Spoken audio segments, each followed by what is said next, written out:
ஆண்டவராகிய இயேசு கிறிஸ்துவின் விலையேறப்பெற்ற பரிசுத்தமான நாமத்தில் அன்பின் வாழ்த்துக்கள். இந்த காலையில் உங்களை சந்திப்பதில் மகிழ்ச்சி அடைகிறேன். இந்த நாள் உங்களுக்கு ஆசீர்வாதமாக இருப்பதாக. சந்தோஷமா இருக்கீங்களா? மகிழ்ச்சியா இருக்கீங்களா? உற்சாகமா இருக்கீங்களா? கர்த்தர் உங்களை ஆசீர்வதிப்பார். இந்த நாள் உங்களுக்கு ரொம்ப ஆசீர்வாதமா இருக்கும். ஆமென். எதை யோசித்துட்டு இருக்கீங்களோ கொஞ்ச நேரம் அவனுடைய வார்த்தைக்கு முக்கியத்துவம் கொடுங்க. கர்த்தருடைய வார்த்தையின் மூலமாய் ஆண்டவர் உங்களை தேற்றி ஆசீர்வதிப்பார். ஆமென். ஒரு குறைவும் கர்த்தர் வைக்கவே மாட்டார். ஹல்லேலூயா. பள்ளத்தாக்கை களிப்பான நீரூற்றாய் மாற்றுகிறவர் நம்முடைய தேவன். அப்படிப்பட்ட நல்ல நாட்களாய் மாறும். கர்த்தரை சார்ந்து கொள்ளுங்கள். பிரான்ஸ் பக்கத்தில் பாரிஸில் 1809 பிறந்தவர் லூயிஸ் பிரெய்லி. அவங்க அப்பா ஒரு செருப்பு தைக்கிற தொழிற்சாலை வைத்திருந்தார். தன் தாயாரோடு 3 வயது பருவத்திலே விளையாட போன போது கவனிக்கல பெற்றோர் குத்தூசி எடுத்து குத்தும்போது தெரியாமல் அந்த செருப்பு தைக்கிற ஊசியில் கண்ணை குத்திட்டார். அது அப்படி புரை வந்து அவங்க அம்மாட்ட சொல்கிறார், எப்போதுமே எனக்கு இருட்டாக இருக்கு. அவங்க நம்பலை. சாதாரண பள்ளிக்கூடத்தில் 2 ஆண்டுகள் படிக்க வைத்தார்கள். அவனால் கல்வி கற்றுக்கொள்ள முடியவில்லை. பிற்பாடு அவருடைய 10வது வயதில் அந்த ஆங்கிலத்தில் அந்த வார்த்தையை வாசிக்க கேளுங்கள். Royal Institution for Blinds Youth. Royal Institution of Blind Youth என்கிற இதில் சேர்ந்தார். அதில் ஒரு மனிதன் வெறும் 6 எழுத்துக்களை மாத்திரம் அந்த புள்ளி வைத்த எழுத்துக்களாய் வைத்தார். வாசியுங்கள். சார்லஸ் பார்பியர் என்கிறவர் கண்டுபிடிப்பான இந்த குமிழ் போன்ற எழுத்துக்களை வைத்து ஆரம்பித்தார். இந்த எழுத்தை வச்சு சின்ன வயசுலேயே இந்த பிரெய்லி பார்வையற்றவங்களுக்கு புத்தகத்தை தயார் பண்ணார். நான் பார்வையற்றவர்கள் மத்தியில் ஊழியம் செய்கிறேன்.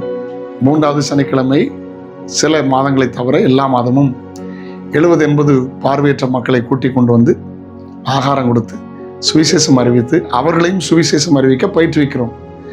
வருடத்துக்கு ஒரு முறை டிசம்பர் 25 முடிந்து கிறிஸ்மஸ்க்கு அடுத்த நாள் 26 பார்த்தீங்கன்னா கடந்த வருஷம் 465 பார்வையற்ற மக்கள் வந்திருந்தார்கள்.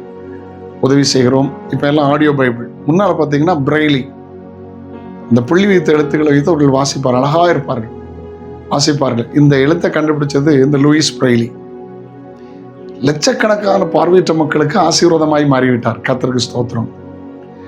வாழ்க்கையில் ஒரு வேதனை வந்தது உண்மைதான், இழப்பு வந்தது உண்மைதான். அந்த இழப்பை சாதகமாய் பயன்படுத்தி கொண்டு தன்னை போல பார்வையற்ற மக்களுக்கு அவர் பார்வை கொடுக்கிற ஆசீர்வாதமாய் மாறிவிட்டார். அவர் கண்டுபிடிச்ச பிரெய்லி லெட்டர்ஸ் தான் லட்சக்கணக்கான மக்கள் செக்குலர் ஸ்டடிக்கும் குறிப்பிட்ட காலங்களில் பயன்படுத்தினார்கள்.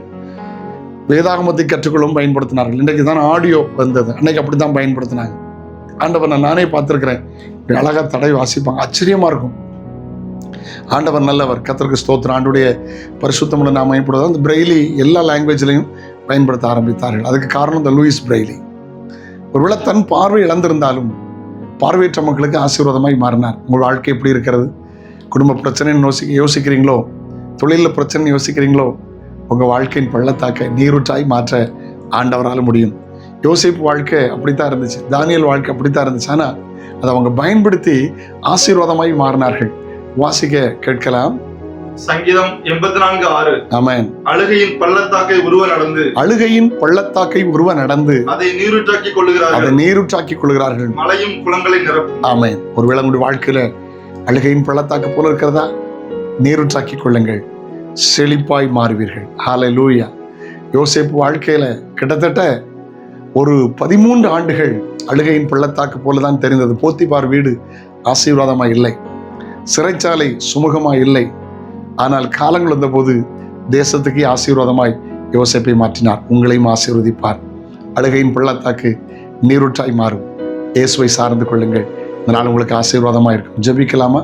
தகப்பனே, இயேசுவின் நாமத்தில் எனக்கு ஏன் இந்த பிரச்சனை போராட்டம் என்று கலங்கி இருக்கிற பிள்ளைகள் வாழ்வில் அழுகையின் பள்ளத்தாக்கு ஆசீர்வாதமான நீரூற்றாய் மாறட்டும். இயேசுவை சார்ந்து வாழ உதவி செய்யும். இயேசுவின் நாமத்தில் ஜெபங்களும் பிதாவே. ஆமென், ஆமென். நாளை உங்களை சந்திக்கிறேன். அதுவரையிலும் அவருடைய கிருபை உங்களை தாங்கட்டும். God bless you. Have a nice day.